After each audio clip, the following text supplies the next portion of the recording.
ದಕ್ಷಿಣ ಕನ್ನಡ ಜಿಲ್ಲಾಡಳಿತ, ಜಿಲ್ಲಾ ಪಂಚಾಯತ್, ಪರಿಶಿಷ್ಟ ವರ್ಗಗಳ ಕಲ್ಯಾಣ ಇಲಾಖೆ, ಕನ್ನಡ ಮತ್ತು ಸಂಸ್ಕೃತಿ ಇಲಾಖೆ ಮತ್ತು ದಕ್ಷಿಣ ಕನ್ನಡ ಜಿಲ್ಲೆ ವಾಲ್ಮೀಕಿ ನಾಯಕ ಅಸೋಸಿಯೇಷನ್ ಸಂಯುಕ್ತಾಶ್ರಯದಲ್ಲಿ ಮಹರ್ಷಿ ವಾಲ್ಮೀಕಿ ಜಯಂತಿ ಆಚರಣೆ ಕಾರ್ಯಕ್ರಮ ನಡೆಯಿತು. ಮಂಗಳೂರಿನ ಪುರಭವನದಲ್ಲಿ ನಡೆದ ಮಹರ್ಷಿ ವಾಲ್ಮೀಕಿ ಜಯಂತಿಯನ್ನ ನಗರಾಭಿವೃದ್ಧಿ ಸಚಿವ ಯುಟಿ ಖಾದರ್ ಅವರು ದೀಪ ಬೆಳಗಿಸಿ ಉದ್ಘಾಟಿಸಿದರು. ಈಗ ಕಾರ್ಯಕ್ರಮಕ್ಕೆ ವಿದ್ಯುಕ್ತ ಚಾಲನೆ. ಅಸತೋಮ ಸದ್ಗಮಯ, ಸಮಸೋಮ ಜ್ಯೋತಿರ್ಗಮಯ, ಮೃತ್ಯೋರ್ಮ ಅಮೃತಂಗಮಯ.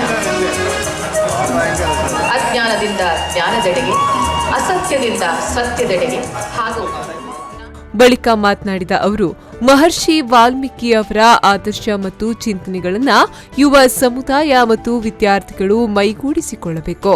ವಾಲ್ಮೀಕಿ ಅವರ ಜೀವನ ಚರಿತ್ರೆಯನ್ನ ತಿಳಿದುಕೊಳ್ಳುವುದು ಬಹಳಷ್ಟಿದೆ. ಯಾರು ಇತಿಹಾಸವನ್ನ ತಿಳಿದುಕೊಳ್ಳುತ್ತಾರೆ ಅವರು ಮಾತ್ರ ಇತಿಹಾಸ ನಿರ್ಮಾಣ ಮಾಡಲು ಸಾಧ್ಯ ಎಂದರು.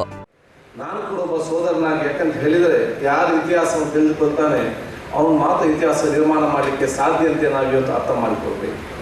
ಮಹರ್ಷಿ ವಾಲ್ಮೀಕಿ ಅವರ ಇತಿಹಾಸ ಮತ್ತು ವ್ಯಕ್ತಿತ್ವದ ಅವರ ಅರ್ಥ ಮಾಡಿಕೊಳ್ಳುವಂಥ ಸಂದರ್ಭದಲ್ಲಿ ನನಗೆ ಸ್ಪಷ್ಟವಾಗಿ ಗೊತ್ತಾಗುವಂಥ ವಿಚಾರ ಯಾವುದು ಅಂತ ಹೇಳಿದರೆ, ಜಾತಿಗೂ ಜ್ಞಾನಕ್ಕೂ ಯಾವುದೇ ಒಂದು ಸಂಬಂಧ ಇಲ್ಲ.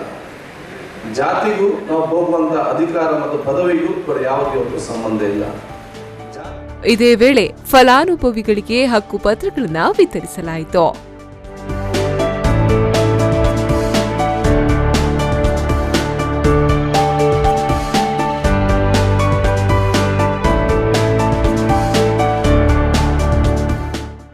ಈ ಸಂದರ್ಭ ಮಂಗಳೂರು ದಕ್ಷಿಣ ವಿಧಾನಸಭಾ ಕ್ಷೇತ್ರದ ಶಾಸಕರಾದ ವೇದವ್ಯಾಸ್ ಕಾಮತ್, ದಕ್ಷಿಣ ಕನ್ನಡ ಜಿಲ್ಲಾ ಪಂಚಾಯತ್ ಅಧ್ಯಕ್ಷರಾದ ಮೀನಾಕ್ಷಿ ಶಾಂತಿಗೋಡು, ವಿಧಾನ ಪರಿಷತ್ನ ಶಾಸಕರಾದ ಐವನ್ ಡಿಸೋಜಾ, ದಕ್ಷಿಣ ಕನ್ನಡ ಜಿಲ್ಲಾಧಿಕಾರಿ ಸಸಿಕಾಂತ್ ಸೆಂಥಿಲ್, ದಕ್ಷಿಣ ಕನ್ನಡ ಸಾಮಾಜಿಕ ನ್ಯಾಯ ಸ್ಥಾಯಿ ಸಮಿತಿ ಅಧ್ಯಕ್ಷರಾದ ಜನಾರ್ದನ್ ಗೌಡ ಮತ್ತಿತರರು ಉಪಸ್ಥಿತರಿದ್ದರು.